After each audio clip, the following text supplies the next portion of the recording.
नमस्कार। आजको यो जानकारीमूलक विश्लेषणमा हार्दिक स्वागत छ। पुँजी बजारलाई नजिकबाट निहाल्ने जो कोहीका लागि अहिले एउटा निकै ठूलो खबर चर्चामा छ। त्यो हो डीम्याट खाता र राष्ट्रिय परिचय पत्रको अनिवार्यता। सुन्दा एउटा सामान्य नियम जस्तो लागे पनि यसले शेयर बजारको समग्र खाता सञ्चालनलाई नै पूर्ण रूपमा प्रभाव पार्नेवाला छ। कुनै पनि ठूलो प्रणालीलाई चुस्त बनाउन यस्ता नीतिगत सुधारहरू त चाहिन्छन् नै।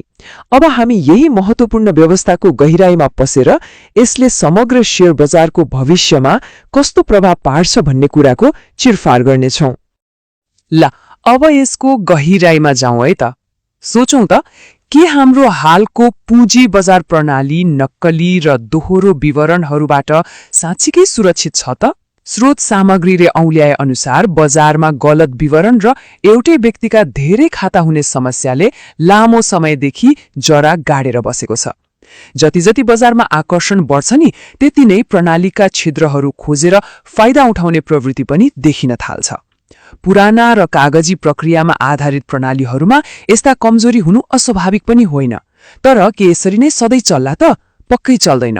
यही गम्भीर सुरक्षा चुनौतीलाई जरेदेखि उखेल्न अहिले एउटा निकै बलियो कदम चालिएको छ। र यो ठूलो परिवर्तनको नेतृत्व कसले गरिरहेको छ त? CDS and क्लियरिङले। शेयर कारोबारको राफसाफ र खाता व्यवस्थापनको मेरुदण्ड नै सीडीएस एन्ड क्लियरिङ हो। उसले अहिले नेपाली पुँजी बजारमा एउटा यस्तो कडा नियामक व्यवस्था लागू गर्दैछ जसले बजारमा सहभागी हुने हरेक व्यक्तिको खाता सञ्चालन प्रक्रियालाई पूरै बदल्नेछ।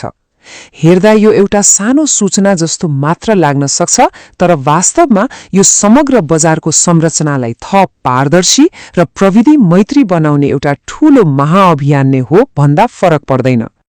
अब सबैले याद गर्नै पर्ने एउटा एकदमै महत्त्वपूर्ण मिति छ साउन 1। सीडीएस एन्ड क्लियरिङले यो नयाँ व्यवस्था आउँदो साउन 1 गतेदेखि नै एकदमै कडाइका साथ लागू गर्दैछ।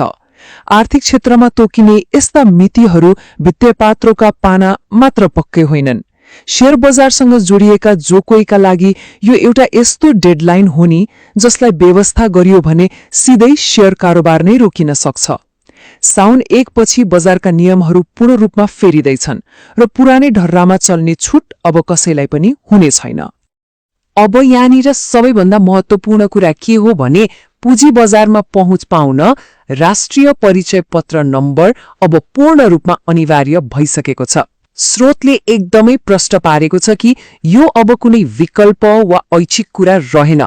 हिजोका दिनमा नागरिकता वा अरू कागजातले सहजै काम चलिरहेकै थियो, अनि अहिले आएर राष्ट्रिय परिचय पत्र नै किन त? किनभने यसमा व्यक्तिको जैविक विवरण अर्थात् बायोमेट्रिक डेटा जोडिएको हुन्छ, जसको नक्कल गर्न लगभग असम्भव नै हुन्छ। आफ्नो वास्तविक पहिचान खुलाउन र बजारमा सुरक्षित कारोबार गर्न यो नम्बर अब एउटा मुख्य साँचो बनेको छ। त्यसो भए यो नयाँ नियमले कसलाई असर गर्छ त? यसको सीधा उत्तर हो सबैलाई। यदि बजारमा प्रवेश गर्दै नयाँ डीम्याट खाता खुल्ने तयारी भइरहेको छ भने त राष्ट्रिय परिचय पत्र नम्बर अनिवार्य रूपमा बुझाउनै पर्ने भयो।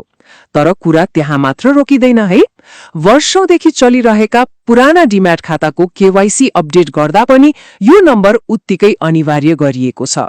यसको मतलब भर्खरै बजारमा पाइला टेक्दै गरेका नयाँ लगानीकर्ता हुन् वा दशकौंदेखि कारोबार गरिरहेका पुराना दिग्गज, यो नियम सबैका लागि बराबरी लागू हुन्छ।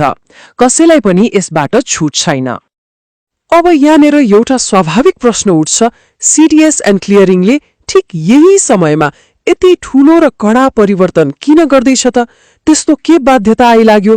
हामीलाई थाहै छ, पुँजी बजारमा दिनहुँ अर्बौंको कारोबार हुन्छ, लाखौं मानिसको लगानी जोडिएको हुन्छ। यति संवेदनशील क्षेत्रमा एउटा सानो प्राविधिक वा नीतिगत कमजोरीले पनि कति ठूलो दुर्घटना निम्त्याउन सक्छ। कल्पना गरौं त। आउनुहोस् स्रोतले खुलाएका ती मुख्य कारणहरूतर्फ लागौं जसले यो नयाँ व्यवस्था आजको दिनमा किन अपरिहार्य बन्यो भन्ने कुराको स्पष्ट जवाब दिन्छन्। र यसले एकदमै राम्रोसँग के कुरा छर्लङ्ग पार्छ भने सीडीएस एन्ड क्लियरिङका स्पष्ट 4वटा लक्ष्यहरू छन्। पहिलो, पुँजी बजारमा पूर्ण पारदर्शिता ल्याउने। बजारमा कसले कारोबार गरिरहेको छ भन्ने कुरा सिसा जस्तै छर्लङ्ग हुनुपर्छ। दोस्रो, समग्र प्रणालीको विश्वसनीयता सुनिश्चित गर्ने ताकि जो कोहीले पनि ढुक्क भएर लगानी गर्न सकोस्। तेस्रो, लगानीकर्ताको पहिचान प्रणालीलाई ह्याक वा दुरुपयोग हुनबाट बचाउने। र चौथो तथा सबभन्दा महत्वपूर्ण कुरा, बजारमा व्याप्त दोहोरो र गलत विवरण भएका खाताहरूलाई पूर्ण रूपमा नियन्त्रण गर्ने। यी चारवटै लक्ष्यहरू एउटै उद्देश्यको लागि हुन्, एउटा सफा, सुरक्षित र निष्पक्ष बजारको निर्माण। अब यहाँनिर एउटा निकै गम्भीर समस्यालाई बुझ्न जरुरी छ है। त्यो हो एउटै व्यक्तिको नाममा दुईवटा वा सोभन्दा बढी खाता खोल्ने वा गलत विवरणहरू प्रविष्ट गर्ने प्रवृत्ति। यस्ता नक्कली खाताहरूले गर्दा वास्तविक लगानीकर्ताहरू सधैँ मर्कामा पर्दै आएका थिए। विशेष गरी प्राथमिक शेयर अर्थात् आइपीओ खुल्दा यस्ता दोहोरो खाताले गर्दा साना र वास्तविक लगानीकर्ताको हात खाली हुने सम्भावना धेरै रहन्थ्यो। यो नयाँ राष्ट्रिय परिचय पत्र प्रणाली ल्याउनुको मुख्य कारण नै यस्तै छिद्रहरू टाल्न र गलत मनसाय भएका गतिविधिहरूलाई पूर्ण रूपमा रोक्नको लागि हो। एउटा व्यक्ति, एउटा पहिचान र एउटा खाता। अब यो नियमले बजारमा साँच्चीकै न्याय स्थापित गर्नेछ। अब अगाडि बढौं र हेरौं यसले कसरी काम गर्छ, अर्थात् लगानीकर्ताहरूले अब के गर्ने त? गर्नुपर्ने कामहरू एकदमै स्पष्ट छन्। पहिलो, यदि राष्ट्रिय परिचय पत्र बनेको छैन भने तुरन्तै त्यसको प्रक्रिया थालिहाल्ने र नम्बर प्राप्त गर्ने। दोस्रो, साउन 1 गते अगावै नयाँ खाता खोल्दा वा पुरानो केवाईसी अपडेट गर्दा सोही नम्बर प्रयोग गर्ने। हाम्रो नेपाली बानी हुन्छ नि, अन्तिम दिनसम्म पर्खिने। यो गल्ती चाहिँ नगरौं। स्रोतले नै समयमै यो काम सक्न कडा निर्देशन दिएको छ। अन्तिम समयमा प्रणालीमा एकैपटक चाप पर्ने वा सर्भर डाउन हुने जस्ता झन्झटहरू आउन सक्छन्। त्यसैले बेलेमा आफ्नो खाता अद्यावधिक गर्नु नै सबैभन्दा बुद्धिमानी हुनेछ।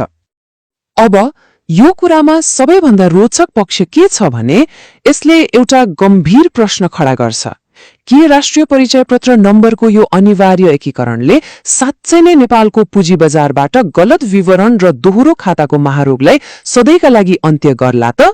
के यसले हाम्रो शेयर बजारलाई भविष्यका लागि पूर्ण रूपमा सुरक्षित, पारदर्शी र भरपर्दो बनाउला?